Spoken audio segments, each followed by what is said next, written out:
नमस्कार, मैं हूं वीरेंद्र कुमार झा और आप इस समय देख रहे हैं खबर तक। दर्शकों, इस समय भारत में प्रधानमंत्री नरेंद्र मोदी आज ही 3 देश इंडोनेशिया, ऑस्ट्रेलिया और न्यूजीलैंड के अपने विदेश दौरे से वापस लौटे हैं।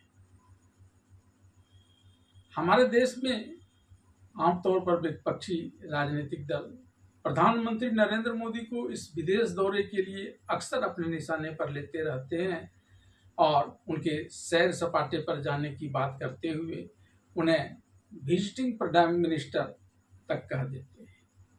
और इस मामले में मैं किसी विपक्षी राजनेता का नाम नहीं ले रहा, क्योंकि सब इस मामले में एक से बढ़कर एक हैं और एक ही उदाहरण देते हैं।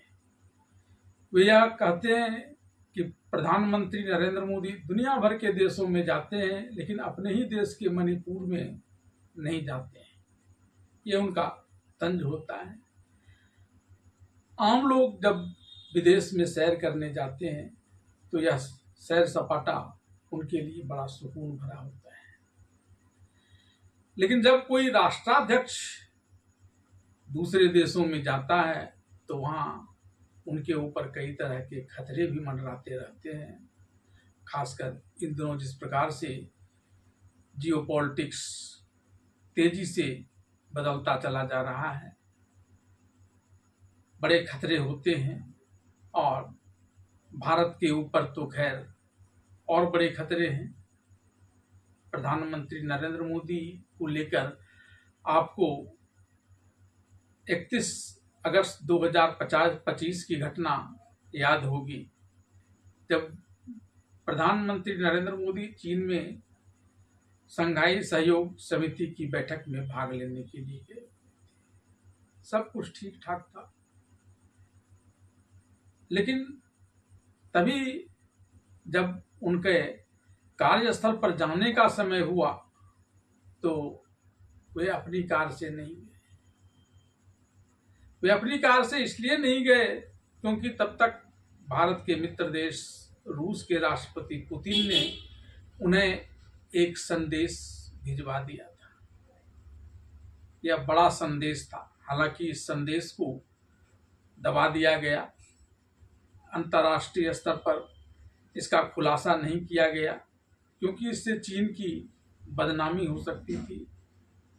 लेकिन इंटरनेट पर इस खबर ने बड़े पैमाने पर सुर्खियां बटोरी और तयशुदा कार्यक्रम को छोड़कर अगर भारत के प्रधानमंत्री जिनका 10 मिनट से ज़्यादा समय तक रूस के राष्ट्रपति पुतिन ने इंतजार किया और वे उनकी गाड़ी में गए, तो मामला तो गंभीर था ही कि पुतिन ने जो वह संदेशा भेजा था वह था कि आपके ऊपर जानलेवा हमला हो सकता है।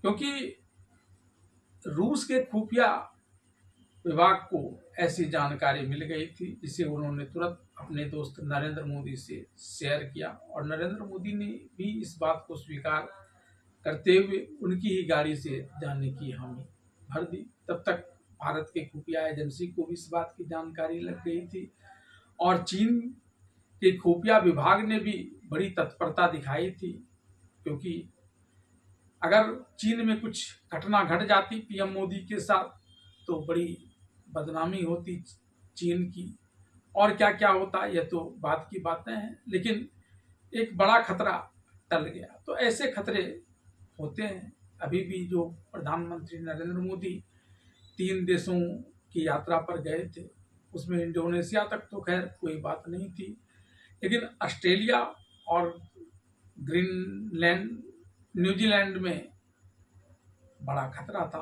और यही कारण था कि आप अक्सर भारत के राष्ट्रीय सुरक्षा सलाहकार अजित डोभाल को पीएम मोदी के साथ सटे हुए देखते होंगे। वे भी पल पल नरेंद्र मोदी के ऊपर होने वाले किसी भी खतरे को भांपकर उसका निपटारा करने में जुटे हुए थे।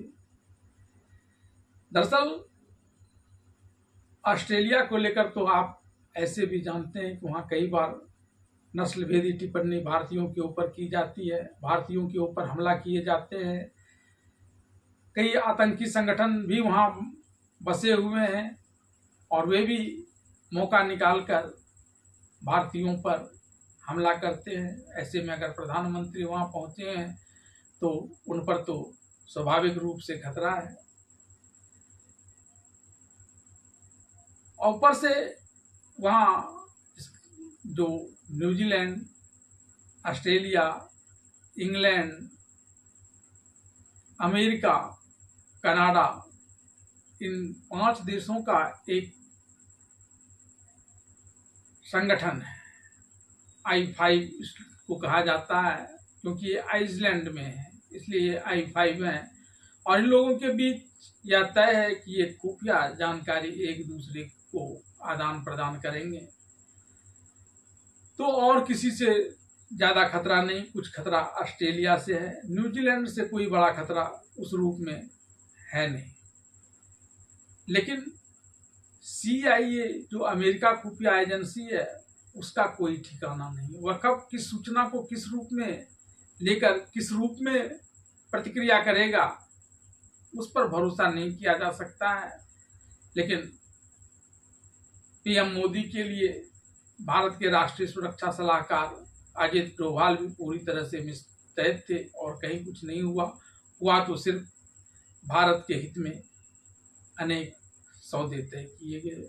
बात इंडोनेशिया की जाए तो वहाँ चावांग बंदरगाह को लेकर बात हुई और इससे भारत की शक्ति में काफ़ी इजाफा होगा। खासकर चीन जो अक्सर भारत पर जब तब आक्रमण कर देता रहा है, 1962 से ही, फिर डोकलाम भी आपने देखा, तो इस पर लगाम लग जाएगा। जैसे ईरान ने हार्मुज जलदमरू मध्य को लेकर अमेरिका को नाकों चने चबा दिया, वैसे ही भारत इस इंडोनेशिया में इस चावांग बंदरगाह को विकसित कर चीन की नाकों में दम करने में सफल हो जाएगा। अब चर्चा ऑस्ट्रेलिया के साथ हुए डील्स की। मैं सिर्फ प्रमुख डील के बारे में आपको बता रहा हूं। एक बड़ा सौदा तय हुआ।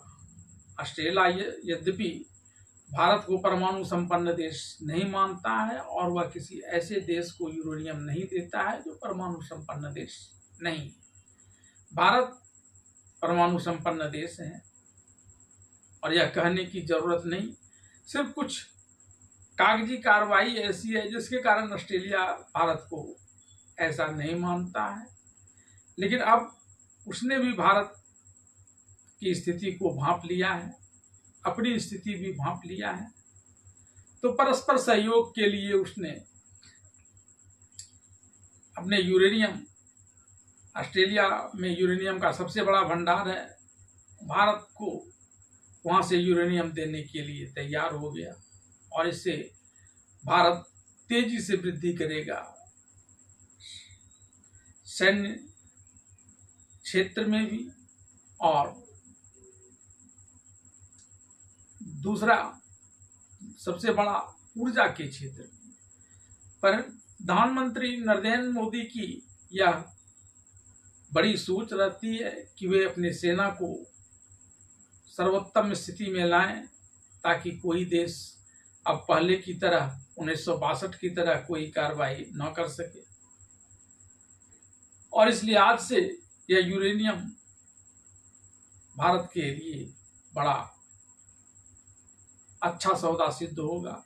अगर किसी प्रकार की इस डील्स में कोई शर्तें होंगी तो भी इसका उपयोग दूसरे चीज में करके भारत में जो यूरेनियम पाया जाता है उसका उपयोग सेना के लिए किया जाएगा और भारत की सेना काफी मजबूत स्थिति में पहुंच जाएगी। अब बात न्यूजीलैंड से करें तो न्यूजीलैंड से फ्री ट्रेड एग्रीमेंट भारत ने कर लिया है और इससे भारत और न्यूजीलैंड दोनों को फायदा होगा। इन तमाम डील्स के साथ भारत के प्रधानमंत्री नरेंद्र मोदी सकुशल भारत लौट चुके हैं। यह अलग बात है कि विपक्षी राजनीतिक दल उन्हें विजिटिंग प्राइम मिनिस्टर करे, लेकिन विजिट कर भी वे देशवासियों के सुख के लिए कई डील्स कराते हैं। इस वीडियो के साथ अंत तक बने रहने के लिए आप सबका